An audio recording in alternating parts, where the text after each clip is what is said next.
تم کو بالکل اجازت نہیں ہے، کیونکہ ہم ایسے واقعات آئے دن سننے میں آتے ہیں، لوگ ہمارے پاس اطلاع لے کر آتے ہیں کہ فلاں صاحب حج کے لیے پیدل نکلے، سائیکل پر روانہ ہوئے، فلاں جگہ پر گئے اور وہ لوگوں سے مانگتے ہیں پھر رہے کہ بھئی میرے پاس کچھ نہیں ہے، مجھے حج کے لیے جانا ہے، مجھے عمرے کے لیے جانا ہے، میں پیدل نکلا ہوا ہوں، میری مدد کرو۔ یہ تو بالکل غلط ہے،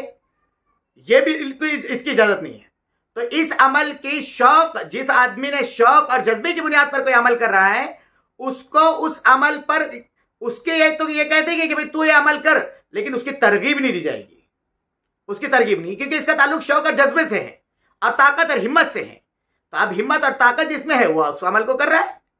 اب رہا شہاب کا مسئلہ، تو شہاب جب روانہ ہوا ہے تو اس نے اس سے پہلے اس کی سارے انتظامات کیے، اس کی تیاریاں کی، اس کی ساری فارمیلٹیز پوری کی، اور اس کے بعد وہ سفر کے اوپر روانہ ہوا ہے۔ تو اس کا شوق اور جذبے کے ساتھ ساتھ اس بندے کی طاقت اور استطاعت بھی اس کی ہے، تو پھر اس آدمی کے اوپر اس طریقے کی باتیں کرنا کہ یہ وہ حدیثیں پیش کرنا جو نظر سے تعلق رکھتی ہیں، یہ صحیح نہیں ہے، یہ اس کے اوپر ظلم ہے ایک طرح کا، یہ بات صحیح نہیں ہے۔ ہاں اس کے طاقت میں نہ ہوتا پھر اس کو کہہ دیتے، اس کو ترغیب دیتے، اس سے ملاقات کرتے اور اس سے جا کر کہتے کہ بھئی تیرے بس کا نہیں ہے، ہم دیکھ رہے ہیں کہ ہزاروں کلومیٹر کا سفر وہ پیدل کر چکا ہے تے، تو اس لیے اس عمل پہ اس کو نہیں۔ ہاں دوسری بات، ایک اور بہت اہم بات رہ گئی، یہ بات کہ وہ شہرت کے لیے کر رہا ہے اور شہرت کی بنیاد پر، نام و نمود کی بنیاد پر، ریاکاری کی بنیاد پر ہے، تو اس کا تعلق تو آدمی کے دل سے ہے، اس کے نفس سے ہے، کہ اب اس کے اندر کتنا اخلاص ہے، کتنا وہ آدمی چاہ رہا ہے اپنے آپ کو چھپانا، اس کا دلی تعلق ہے، وہ جانے، اس کا ممال، اس کے اعمال جانے۔ یاد رکھیے گا کہ جہاں پر علماء نے گنجائش دی ہے پیدل حج کی، وہاں پر ایک بات ضرور نقل کی ہے کہ آدمی پیدل حج کے لیے جا رہا ہے۔ جیسے میں آپ کو ایک بات بتاؤں، یہ کفایت المفتی ہے، جلد نمبر 4 صفحہ نمبر 246 پر ایک صاحب نے حضرت سے پوچھا کہ حضرت پیدل حج کرنا کیا ہے، وہ 5-6 باتیں پوچھی، تو حضرت نے کہا فی نفسی ہی جائز ہے، وہ فی نفسی جائز ہے، لیکن اگر نام و نمود اور شہرت کے لیے کر رہا ہے تو پھر ایسی صورت میں اس کے لیے وبال جان ہے۔ یہ بالکل بات ہے۔ اب ہمارا اپنا یہ ہے کہ بھئی وہ بھائی جو کر رہا ہے تو وہ اس کے اعتبار سے وہ اس کا معاملہ ہے، وہ اللہ جانے اس کا عمل ہے۔ یہ بات اچھی طریقے سے ذہن میں رکھیے،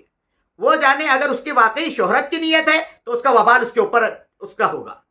اور اگر اس کا اللہ کے ذات پر امید اور بھروسہ کر کے وہ زیارت کے لیے جا رہا ہے، خانہ کعبہ کی زیارت ہے، رسول اللہ کے روضہ اقدس کی زیارت ہے، تو اس آدمی کا وہ عمل قابل تحسین ہے، اور اس آدمی کو اللہ رب العزت کی ذات سے امید ہے اجر ضرور ملے گا، اور اجر کے اندر اضافہ ہوگا، کیونکہ آدمی کو اجر اس کے بقدر مشقت ہوتا ہے، اس کی مشقت جتنی برداشت کر کے جائے گا، اللہ رب العزت کی ذات سے امید ہے کہ اس کو اس کا ثواب ملے گا۔ بس وہی بات کہ اگر اس نے نام و نمود اور شہرت کے لیے کیا تو اس کا اپنا ذاتی معاملہ ہے، اور وہ آخرت میں اس کو اس کا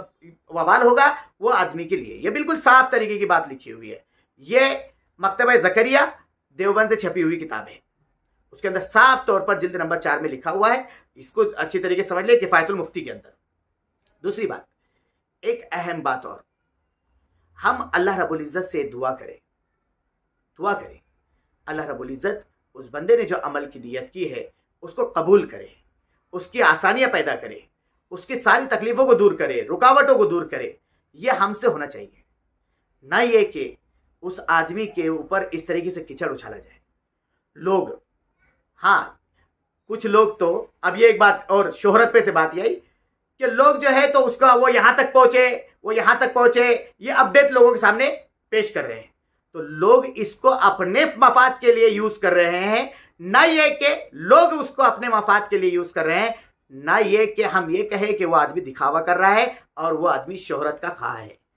اللہ رب العزت سے دعا ہے کہ اللہ رب العزت ہماری یہ جو باتیں ہیں اس کے اندر کچھ کمی کوتاہی ہو ہی جاتی ہے، اللہ اس کو معاف کرے اور لیکن بات کو مسئلے کو حل کرے۔ تو وہی پھر آخر میں بات کہ نظر اور منت اگر ہے تو اس کا مسئلہ الگ ہے، ان روایتوں کو اس بندے کے اوپر فٹ نہ کرے۔ اللہ رب العزت ہم سب کو صحیح سمجھ عطا فرمائے، عمل کی توفیق عطا فرمائے، شہاب کے اس سفر میں آسانیاں پیدا فرمائے، اللہ اس کی ہر طرح سے مدد اور نصرت فرمائے، خانہ کعبہ کی زیارت نصیب فرمائے، اس کو حج بیت اللہ نصیب فرمائے۔ اللہ رب العزت ہم سب کو، ان تمام دنیا میں رہنے والے جتنے بندے ہیں بندیاں ہیں، سب کو اللہ رب العزت اپنے گھر کی زیارت نصیب فرمائے۔ وآخر دعوانا الحمد للہ رب العالمین۔